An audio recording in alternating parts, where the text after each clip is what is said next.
Keshto Tihar jail খেটে এসেছে। এবার বকটই কাণ্ডের যিনি আশীর্বাদক এবং তার ভাইপো অভিষেক বন্দ্যোপাধ্যায় ও রামপুরহাট পুরসভার চেয়ারম্যান সৌমেন ভক্তদের দুর্নীতির দায়ে জেলে যেতে হবে। বীরভূমের গড়পড়ে বক্তব্য রাখতে গিয়ে কথাই বলেন বিরোধী দলনেতা শুভেন্দু অধিকারী। একই সঙ্গে দেউচা পাচামিতে চাকরি বিক্রি নিয়ে কটাক্ষ করলেন তিনি বলেন, রাজ্যসভা সাংসদ সামিরুল ইসলাম জমি কিনে নিজের 22 জনকে চাকরি দিয়েছেন।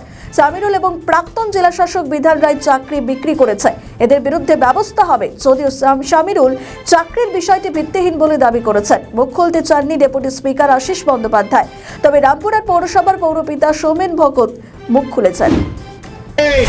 আমরা আরো 100 দিনের কাজ দেব, পরিযায়ী শ্রমিক থাকবে না, অন্য রাজ্য থেকে লোক কাজ খুঁজে এখানে আসবে, শিল্পের জোয়ার বইবে, টাটা ফিরবে, কারখানা চালু হবে। দেউচা পাচামি কি হলো মুখ্যমন্ত্রী? কি হলো? 1 লক্ষ চাকরি কোথায় গেল? 1 লক্ষ চাকরি কোথায় গেল? কোথায় গেল 1 লক্ষ চাকরি হয়েছে কার? সাংসদ, রাজ্যসভা একটা দালাল ব্রোকার সামিরুল ইসলাম, তার আত্মীয়রা 22 জন চাকরি পেয়েছে। জায়গা কিনে কিনে চাকরি করেছে। ডিএম বিধান আর সামিরুল চাকরি বেচেছে। আর এখানে আপনাদেরকে বিভ্রান্ত করেন যিনি রবিন বাবু, তাদের উন্নতি হয়েছে, আপনাদের উন্নতি হয়নি। তাই এই দুর্নীতি শেষ করতে গেলে আশিস ব্যানার্জি বকটই কাণ্ডের যিনি আশীর্বাদক, ভাদু আনারুলের যিনি রক্ষাকর্তা, তার ভাইপো, তার নামও অভিষেক ব্যানার্জি অ্যাডভোকেট, এবং এখানকার আইসি যেভাবে দুর্নীতি করেছে, আর রামপুরহাট পৌরসভার চেয়ারম্যান সোমেন বাবু ব্যাগ গুছান, এপ্রিল মাস এসে গেছে, আপনার নেতা কেষ্ট ঘুরে এসেছে, এবার আপনার পালা। আপনারা জোট বাঁধন, তৈরি হন। বীরভূম জেলার রামপুরহাট সহ প্রতিটা সিট দিতে হবে। রামপুরহাট তো বিজেপির জায়গা, 19-এ আপনারা লিড দিয়েছিলেন, দিচ্ছেন তো? রামপুরহাট দিচ্ছেন তো? কথা দিন আমাকে, কথা দিন। শুধু নন্দীগ্রাম, পূর্ব মেদিনীপুর দিয়ে 148 হবে না, উত্তরবঙ্গ দিয়ে হবে না, বীরভূমেরও যোগদান থাকতে হবে। মা তারার জায়গা আপনাদের দিতে হবে। আপনাদের মনে আছে 6 বছরের আদিবাসী বাচ্চা মেয়ে, মনে আছে? ধর্ষণ খুন ভুলে গেলেন এত তাড়াতাড়ি? এত তাড়াতাড়ি ভুলে গেলেন? বিজেপিকে আনুন, আসাম অপরাধীরা শাস্তি পায়নি। আমরা এই 6 বছরের আদিবাসী কন্যাকে যারা খুন করে, ধর্ষণ করে খুন করেছে, তাদেরকে জমা নেব, সকালে বিকালে খরচ করে দেব। ভরসা রাখুন। মা বোন দিদি, আর্জিকর আর না, রামপুরহাট আদিবাসী বাচ্চার খুন আর না, বকটই আর না, মুসলিম মহিলা জ্বালিয়েছে, দুর্গাপুর আইকিউ সিটি আর না। নারীদের সুরক্ষা বিজেপির অঙ্গীকার। আপনাদের লাখপতি দিদি বানানো মোদিজির অঙ্গীকার আমরা করব, করে দেখাবো। আর এই মুখ্যমন্ত্রী বলে সন্ধ্যের পরে মেয়েরা বাড়ি থেকে বেরোবে না। তাই এই সরকারকে বদল করতে হবে। বেলা হয়ে গেছে, আপনারা অনেকক্ষণ এসেছেন, আবার বাড়িও ফিরবেন। আপনাদের সকলকে নতমস্তকে জোহার জানিয়ে ঐক্যবদ্ধভাবে লড়াই করুন। ভারতীয় জনতা পার্টি এলে বাদনা পরব, টুসু পরব, করম পূজা, হুল দিবস, ভগবান বিরসা মুন্ডার জন্ম জয়ন্তী, জনজাতি গৌরব দিবস, আদর্শ আদিবাসী ভিলেজ, সাঁওতালি ভাষায় পঠন পাঠন, শিক্ষক শিক্ষিকা নিয়োগ,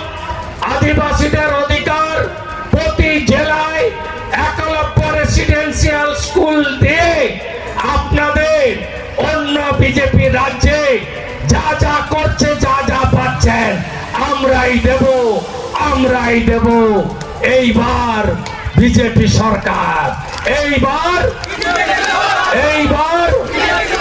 পাল্টানো দরকার।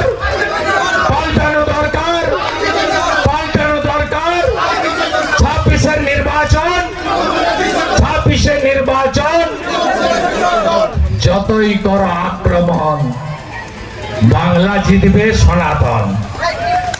যতই করো আক্রমণ,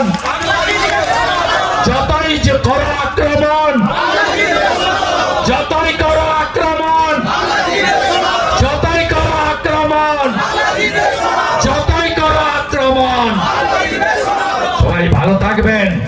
ভোটার তালিকা নিয়ে এখানে বললাম না, সিউড়ি জেলা অফিসে যাচ্ছি, সাংবাদিক সম্মেলনে বলবো। একটাও বাংলাদেশি মুসলমানের নাম ভোটার তালিকায় থাকবে না, নিশ্চিত রাখুন। ভোট করবেন তো? এখানে কাল থেকে গুন্ডামি চলছে না, আসা যাবে না। আপনারা একটু রূপ দেখান না, আমাদের উপপ্রধান দিদি, একটু আপনারা নামুন না মাঠে, আপনারা অধিকারের দাবিতে নামুন না। এরা সবচেয়ে বেশি ভয় করে আপনাদের। আপনারা নামুন এই গুন্ডাদের বিরুদ্ধে। পুলিশ যদি সরে যায়, এদের জনগণই সোজা করে দেবে। বন্ধু, ভদ্র হয়ে যান। কেষ্ট কাজলের বাহিনী, একটু ভদ্র হয়ে যান। ভদ্র না হলে এপ্রিল মাসের পরে বদলও হবে, বদলাও হবে। আজকে বিরোধী দলনেতা শুভেন্দু বাবু দেউচা পাচামি নিয়ে একটা প্রেস কনফারেন্স করেছেন এবং একদম ভুলভাল তথ্য দিয়ে মানুষকে বিভ্রান্তি ছড়ানোর চেষ্টা করেছেন। এবং উনি যেহেতু রাজনৈতিকভাবে একদম দেউলিয়া হয়ে গেছেন এবং মাননীয় মুখ্যমন্ত্রী মমতা বন্দ্যোপাধ্যায়ের নেতৃত্বে যেহেতু দেউচা পাচামি খুব স্মুথলি কাজটা চলছে, তার জন্য নানাভাবে মানুষকে বিভ্রান্ত করার চেষ্টা করছে। এবং উনি নাকি কিছু জন লোকের নাম করে বলেছে যে আমার নাকি আত্মীয় স্বজন আছে, এবং একজন সাহারও নাম বলেছে, সেখানে নাকি আমার আত্মীয় স্বজন আছে। আমি শুভেন্দুবাবুকে আমি ওপেন চ্যালেঞ্জ দিয়ে বলছি যে 1600 জন যে চাকরি পেয়েছে, যেগুলো জমি দিয়ে যে চাকরি, যেগুলো গ্রুপ ডি চাকরি এবং জুনিয়র কনস্টেবলের চাকরি, একজনও যদি আমার কোনো আত্মীয়, আমার কোনো পরিচিত এবং আমার ফ্রেন্ড সার্কেলে কেউ যদি পেয়ে থাকে, সেটা আপনি প্রমাণ করুন, তাহলে আপনাকে আমি বুঝবো আপনি অনেক বড় নেতা। ঠিক আছে, একদম প্রমাণ করুন আপনি। যদি আপনার ক্ষমতা থাকে, ওই যে 1600 জন চাকরি পেয়েছে, যেগুলো জমি দিয়ে গ্রুপ ডি এবং কনস্টেবলের যে চাকরি পেয়েছে, জুনিয়র কনস্টেবলের যেটা পার্মানেন্ট চাকরি, সেগুলো আপনি প্রমাণ করুন যে একজনও আমার আত্মীয় স্বজন কোনো পরিচিত কেউ হয়। এবং দেখুন, কোনটা আইনি আর কোনটা বেআইনি, শুভেন্দু অধিকারী তো কোর্টের জাজ না, যে কোনটা আইনি না কোনটা বেআইনি, কে বালি করে না কে পাথর করে, আমার জানা নাই। আইনের পথে চলবে এবং সত্যিকারের তার যদি, কারণ শুভেন্দু অধিকারীর সৃষ্টি কোথা থেকে আপনাকে জানতে হবে। তিনি তো সৃষ্টি তৃণমূল দলের ক্ষমতা ভোগ করে 35টা পোস্ট নিয়ে তার ঘর পরিবার, তার বাবা থেকে, তার দাদা থেকে, ভাই থেকে শুরু করে ক্ষমতা ভোগ করেছে। এবং ক্ষমতা ভোগ করার পর যখন তিনি ক্ষমতার অপব্যবহার করেছিলেন এবং বিভিন্ন মামলায় যখন ফেঁসেছিলেন, তখন শুভেন্দু অধিকারী নিজের জার্সিটাকে পরিবর্তন করেছিলেন। সুতরাং তার যে চিন্তাধারা আছে, নিজের চিন্তাধারার মতন কিন্তু পশ্চিমবঙ্গ চলে না বা পশ্চিমবঙ্গের জনগণ চলে না। তিনি তার বক্তব্য, রাজনৈতিক বক্তব্যে বিভিন্ন কথা বলতে পারেন, তবে তাকে প্রমাণ করতে হবে। প্রমাণ না করে কোনো কথা বলবেন আর জনগণ শুনবে, আমরা শুনবো, মূর্খের স্বর্গে বাস করছে।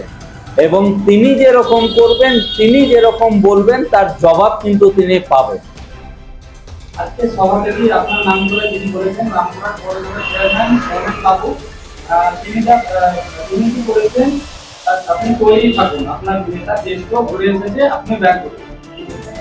দেখুন, এই যে ব্যাগ গোছানোর রাজনীতি বললাম না, তিনি যখন দুর্নীতি করেছিলেন, তিনি ব্যাগ গুছিয়ে বিজেপির ওয়াশিং মেশিনে ঢুকে সাদা হয়ে গেছেন।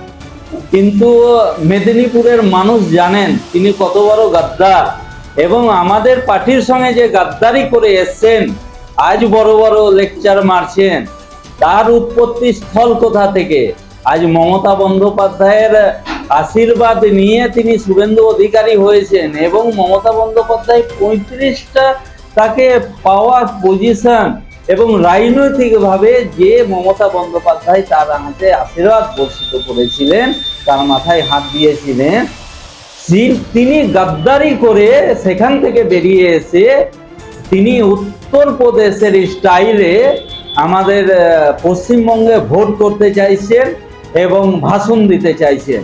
তাহলে আপনি বলুন, এই যে নির্বাচন কমিশন এসআইআর নিয়ে যে বাদ 58 লক্ষ বাদ দিয়েছিল, তারপর তিনি বলেছিলেন 2 কোটি বাদ দিয়ে দিব। তার মানে কি এইটা থ্রেট রাজনীতি চলছে? থ্রেট রাজনীতি? আসুন রাজনীতির ময়দানে, আপনি তথ্য নিয়ে আসুন, আমরাও তথ্য নিয়ে আসবো। থ্রেট রাজনীতি না আমরা সহ্য করব, না আমাদের রাজ্যবাসী বাংলাভাষী কেউ সহ্য করবে না। আমাদের ভিডিও ভালো লাগলে লাইক ও শেয়ার করুন, কমেন্ট সেকশনে আপনাদের মতামত জানান। আরও ভিডিও পেতে আমাদের চ্যানেলটিকে সাবস্ক্রাইব করুন এবং প্রতি মুহূর্তে খবরের আপডেট পেতে প্রেস করুন